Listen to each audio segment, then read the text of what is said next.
தாவேக கட்சியில் உள்ள செங்கோட்டையன் அவர்கள் வேலூர் மக்கள் தலைவர் விஜய்க்கு கொடுத்த வரவேற்பை பத்தி பேசியிருக்காரு. தமிழ்நாட்டு வரலாற்றுல திமுக அதிமுக இதே மாதிரி இந்த ரெண்டு கட்சிகளும் ஆண்டது போதும், இனி ஆள போறது தமிழக வெற்றி கழகத்தின் தலைவர் விஜய் தான். இதுதான் எங்களுடைய லட்சியம். இந்த தேர்தல் காலத்துல தேர்தல் முடிவு அறிவிக்கும் போது காலையில 10 மணிக்கு நம்மளோட தமிழக வெற்றி கழகத்தின் தலைவர் விஜய் வெற்றி பெற்றார் அப்படிங்கிற வரலாற்றை உருவாக்குற காலம் அமையும். நாங்க சட்டமன்ற தேர்தல், நாடாளுமன்ற தேர்தல் இப்படி பல தேர்தல்களை பார்த்துருக்கிறோம்.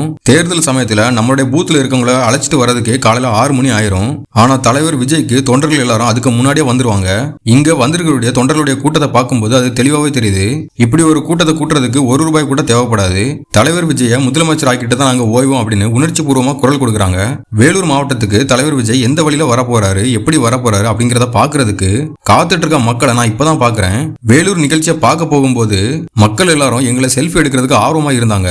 அந்த இடத்துல நாங்க 2 மணி நேரம் தட்டு தடுமாறி தப்பிச்சு வர முடியுமா அப்படிங்கிற அளவுக்கு நினைச்சோம். இந்த அளவுக்கு தமிழக வெற்றி கழகத்தின் தொண்டர்கள் மக்கள் எல்லாரும் அன்பா இருக்காங்க. இப்படி ஒரு கூட்டத்தை கூட்டுறதுக்கு மற்ற கட்சிகளுக்கு எல்லாம் ₹1 கோடி வரைக்கும் செலவாகும். ஆனா ₹1 கூட செலவு இல்லாம தமிழக வெற்றி கழகத்தோட தொண்டர்கள் மக்கள் எல்லாரும் பம்பரமா சுத்திட்டு இருக்காங்க அப்படின்னு செங்கோட்டையன் அவர்கள் தலைவர் விஜய்க்கு மேல மக்கள் தொண்டர்கள் எல்லாரும் எவ்வளவு அன்பு வச்சிருக்காங்க அப்படிங்கறத அழகா சொல்லியிருப்பாரு. செங்கோட்டையன் அவர்கள் சொன்ன மாதிரி தலைவர் விஜய முதலமைச்சராக்க நீங்க ரெடியா இருக்கீங்களா அப்படிங்கறத கமெண்ட்ல சொல்லுங்க.